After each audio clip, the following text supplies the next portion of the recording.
నమస్తే అండి. నా పేరు నాగమణి. మేము ఉండేది విజయనగరంలోనే ఉంటున్నాము. గత ఎపిసోడ్లోని మా మిద్దె తోట మొత్తం చూపించడం జరిగింది. మా మిద్దె తోటలో ఏ కాయగూరలు, పళ్ళు, తర్వాత ఆకుకూరలు, అసలు ఎన్ని మొక్కలు ఉన్నాయో అన్నీ చూపించడం జరిగింది. ఈ ఎపిసోడ్లో మనం మీదన కాయగూరలు పండిస్తున్నాం కదండి, దాని నుంచి విత్తనాలు మనం ఎలా సేకరించుకుంటాము, తర్వాత ఏ విధంగా పాటీ మిక్స్ కలుపుతాము విత్తనాలు వేయటం కోసము, ఆ తర్వాత మనం ఏ విత్తనాలు వేసిన తర్వాత మనం కొంచెం మొక్క పెరిగిన తర్వాత దానికి ఏ పోషకాలు మనం ఇవ్వాలి అన్నది ఈ ఎపిసోడ్లో తెలియజేస్తాము. ఇప్పుడు మనం విత్తనాలు ఎలా సేకరించాలన్నది మీకు చెప్తానండి. ఇప్పుడు ఇవి ఉన్నాయి కదండి, ఇవి చిక్కుడు విత్తనాలు అన్నమాట. ఇవి ఏంటంటే మనం మొక్క పెట్టిన తర్వాత ఆ మొక్కకి మొదటి వచ్చిన చిక్కుడుకాయని మనం వదిలేసుకోవాలండి. మనకి ఇంకా ఎక్కువ విత్తనాలు కావాలంటే ఒక 10-15 చిక్కుడుకాయలాగా ఆ మొక్కకే ఇలా పూర్తిగా ఎండిపోయిన తర్వాత మనము దీన్ని సీడ్ కింద ఉపయోగించుకోవడానికి ఉంటుంది. ఈ సీడ్ని కూడా మనము ఏంటంటే బయటనే తీసి ఎండలో పెట్టకూడదండి, నీడలోని మాత్రమే ఆరబెట్టాలి. అలాగే ఇగోండి, ఇక్కడ కొన్ని రకాల సీడ్స్ నేను మా మిద్దె తోట నుంచి సేకరించడం జరిగింది. అందులోని ఇవి బీరకాయ విత్తనాలండి. బీరకాయ కూడా మొత్తం బీరకాయ చెట్టుకే ఎండిపోయిన తర్వాత అది మనం దాన్ని చెట్టు నుంచి రిమూవ్ చేయాలన్నమాట. ఇది తర్వాత ఇవి కాకరకాయలు పూర్తిగా చెట్టు మీద పండిపోవాలి. పండిపోయిన తర్వాత మనం దీన్ని తీసుకోవాలి. అలాగే ఇక్కడ ఉన్న విత్తనాలన్నీ అలా సేకరించినవేనండి. ఇవి ఉన్నాయి కదా, ఇవి ఆనప విత్తనాలు. ఇవి కూడా అలాగే మొత్తం ఒక ఫస్ట్ వచ్చిన కాయని వదిలేగా మనం ఇలాగ ఒక కాయలోంచి ఇన్ని విత్తనాలు వచ్చాయన్నమాట. ఇవి మనమే ఎక్కువ విత్తనాలు అయిపోతే మనం ఫ్రెండ్స్కి మనకు ఫ్రీగా కూడా ఇవ్వచ్చండి. ఇవి లేదు చాలామంది వ్యాపారం చేసుకుందాము అనే ఉద్దేశం ఉన్నవాళ్ళు అయితే వీటిని అమ్ముకోవడానికి కూడా అవకాశం ఉంటుంది. ప్యాకెట్ 10 రూపాయల లెక్కన ఒక 4 విత్తనాలు వస్తాయన్నమాట.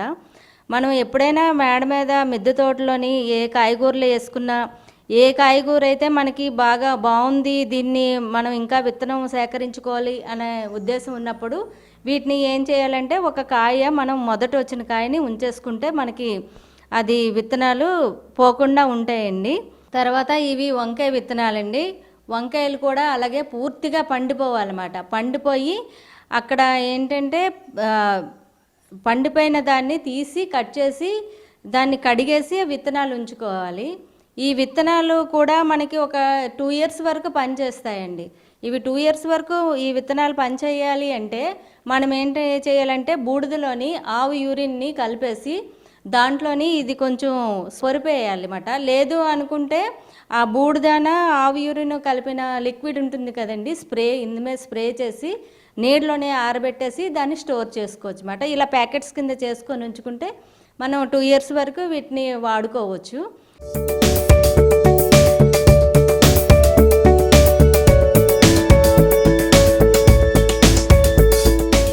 తర్వాత మనం పెంచుకునే వాటిల్లో ఆకుకూరలు గురించి వస్తే, తోటకూర వేస్తాం కదండి. ఫస్ట్ వేసినప్పుడు మనం సీడ్స్ వేస్తాం కదా, అది కొంత పెరిగిన తర్వాత ఆ మొక్కకేమో మనం కట్ చేసుకోవచ్చు. అలాగా 2-3 సార్లు అయిపోయిన తర్వాత దానికి ఒక పూతలాగా వస్తుందండి. ఆ పూత ఈ విధంగా ఉంటుంది. ఈ పూత ఏంటంటే పువ్వు వచ్చి కొమ్మ కొంచెం వాడుతుంది అనే టైంలోని మనం కట్ చేసుకొని నీటిలో ఆరబెట్టుకోవాలండి. ఈ గింజలు ఏంటంటే ఇందులోంచి ఇలాగ గింజలు వస్తాయి, ఇగోండి ఇలాగా నల్ల గింజల్లాగా వస్తాయి. ఈ గింజల్ని ఏం చేయాలంటే మనం నాటుకునేటప్పుడు ఇసుకలో వేసుకొని కలుపుకొని నాటుకుంటే దూరంగా వస్తాయండి. లేకపోతే దగ్గర అయిపోతే ఇది గ్రోతింగ్ అన్నది చాలా తక్కువ ఇది ఉంటుంది. ఈ ఆకుకూర అన్నది మనం నెల రోజుల్లోనే ఆకుకూర హార్వెస్ట్ చేసుకోవడానికి అవకాశం ఉంటుందన్నమాట. అలా చేసుకోవాలంటే దూరంగా వేసుకోవాలి కంపల్సరీగా. ఇంకా చుక్కకూరని, తర్వాత పాలకూరని అవన్నీ ఉంటాయి కదా. పాలకూర విషయంకి వస్తే మనం ముందే దూరంగా వేసుకోవాలి. వేసుకోవడం వల్ల అది సంవత్సరం మొత్తం మనం హార్వెస్ట్ చేసుకోవడానికి అవకాశం ఉంటుంది అన్నమాట. చుట్టుపక్కల ఆకులన్నీ తీస్తుంటే మళ్ళీ మధ్యలోంచి ఉన్న ఆకుల్ని అవి ఎదుగుతూ ఉంటాయి అన్నమాట. ఈ ఆకుకూరలు బాగా ఎదగాలి అంటే మనం జీవామృతం కానీ అలాంటివి ఏవైనా వాడుతూ ఉంటే ఆకుకూరలు బాగా ఫాస్ట్గా 1 మంత్లోనే మనకి హార్వెస్ట్ చేసుకోవడానికి అవకాశం ఉంటుంది. అలాగే చుక్కకూర వస్తే చుక్కకూర కూడా దూరంగా వేసుకోవాలండి. బచ్చల కూరని కూడా మనం అవసరమో అనుకుంటే లేతకూర తిందాము అనుకుంటే మొక్కతో పాటు పీకేవచ్చు. లేదు మన ఇయర్ మొత్తము ఉంచుకుందాము అనుకుంటే దాన్ని కూడా మనం ఒక పెద్ద గోళంలోని దూరంగా వేస్తే ఆ ఆకుకూర కూడా సంవత్సరం మొత్తం మనకి ఉంటుంది.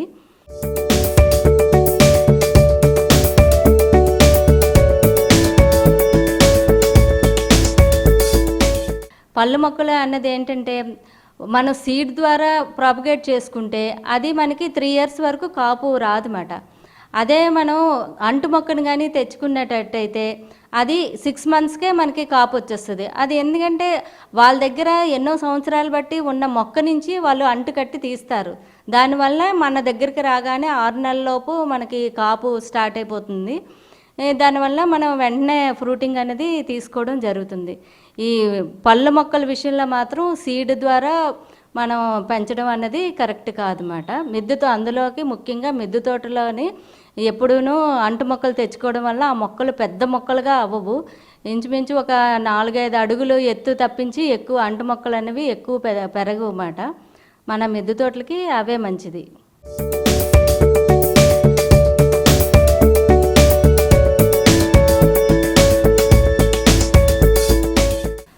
ఇప్పుడు ఇవన్నీ సీడ్స్ చూసాం కదండి. ఇప్పుడు ఈ సీడ్స్ మనం వేసుకోవడానికి మట్టి మిశ్రమం అన్నది నేను ఏ విధంగా తయారు చేస్తానన్నది మీకు చెప్తున్నాను. నేనైతే ఒక పార్ట్ రెడ్ సాయిల్ తీసుకుంటున్నానండి. మాకు ఇక్కడ రెడ్ సాయిల్ బాగా విరివిగా దొరుకుతుంది. ఆ తర్వాత చాలామంది కోకోపీట్ కూడా వాడతారు. నేనైతే మాత్రం కోకోపీట్ అన్నది వాడను.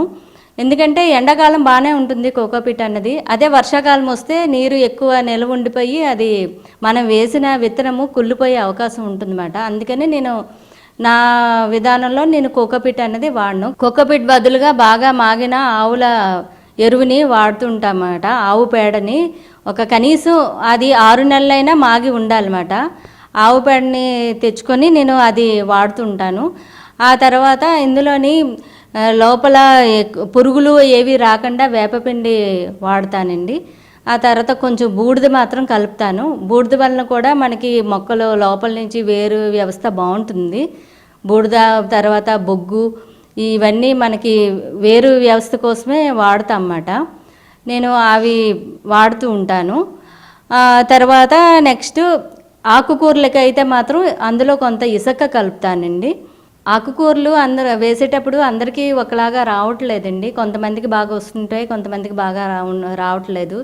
అది ఏంటంటే మనం పాటింగ్ మిక్స్లో కొంచెం ఇసుకగానే కలుపుకునేటట్టయితే అందరికీ బాగానే వస్తాయండి. అవి ఏంటంటే కొంత ఎదిగిన తర్వాత పడిపోతూ ఉంటాయి.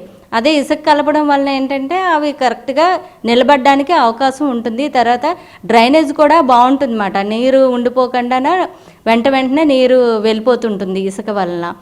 ఇవి కలుపుకొని మనం వేసేటప్పుడు ఆకుకూరలు వేసేటప్పుడు ఇసుక కలుపుకొని వేస్తాం కదండి. దూరంగా రావటం వల్ల అవి హెల్తీగా పెరుగుతాయి. మనం మట్టి మిశ్రమం కలుపుకునేటప్పుడు నేను ఏంటంటే ఏది ఎంత పాలు తీసుకుంటానన్నది ఒక డబ్బాతోటి మట్టి తీసుకుంటే అంతే క్వాంటిటీ తోటి మనం ఆవుల ఎరువు తీసుకుంటాము. తర్వాత హోమ్ కంపోస్ట్లోని మనం తయారు చేసుకున్నది కూడా తీసుకుంటాము.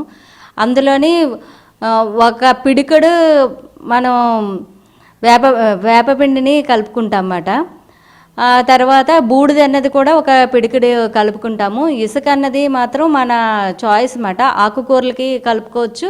వేరే విత్తనాలు ఏవైనా పెట్టుకుంటే అవి ఇసుక అన్నది అవసరం ఉండదు. ఓన్లీ ఆకుకూరలకి కలుపుకుంటే మాత్రమే సరిపోతుంది అన్నమాట.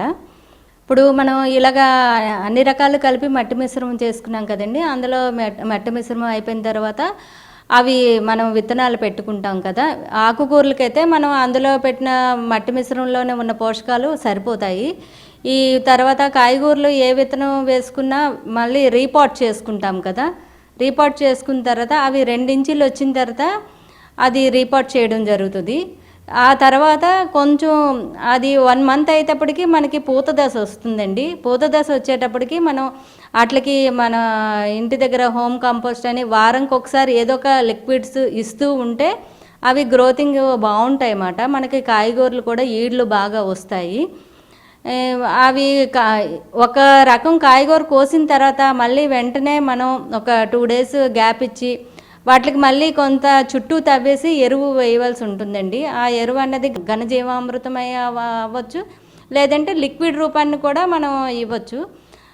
మనం ఏంటంటే మ్యాక్సిమం మనం చేసుకున్న హోమ్ కంపోస్ట్లోని అన్ని రకాల పోషక విలువలు ఉంటాయండి. అదైతే అన్ని విధాలా బాగుంటుంది.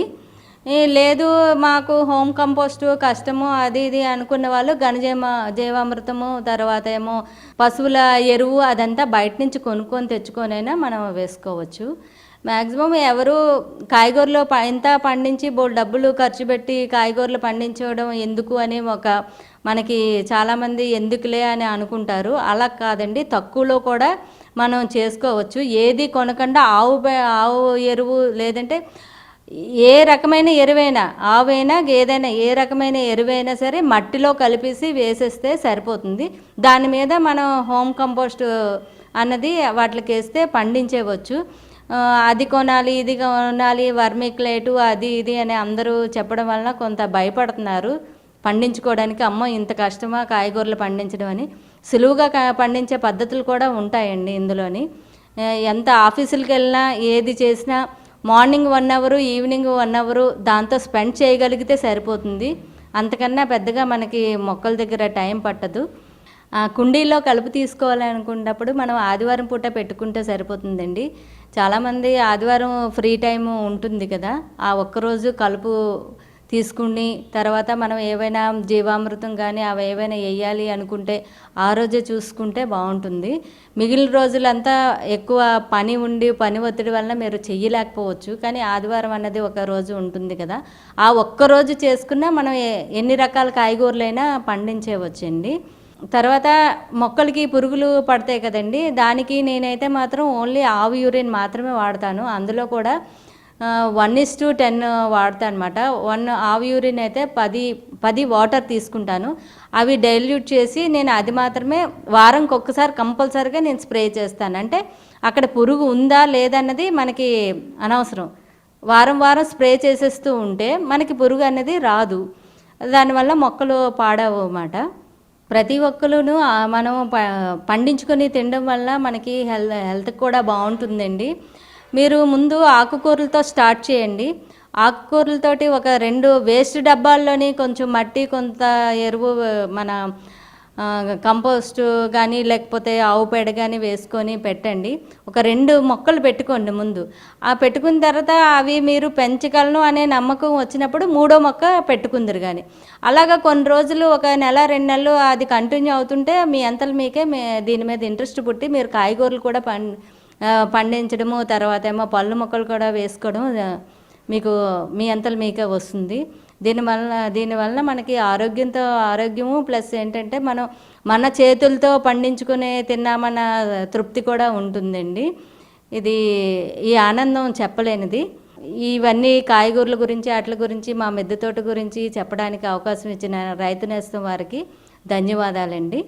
ఈ వీడియో మీకు నచ్చితే లైక్ చేయండి, ఇతరులకు షేర్ చేయండి. వీడియోపై మీ అభిప్రాయాన్ని కామెంట్ రూపంలో తెలపండి. మరిన్ని వ్యవసాయ వీడియోల కోసం రైతు నేస్తం యూట్యూబ్ ఛానల్ ని సబ్స్క్రైబ్ చేయండి. పక్కనే ఉన్న గంట సింబల్ నొక్కి నోటిఫికేషన్స్ ద్వారా తాజా వీడియోల సమాచారం పొందండి.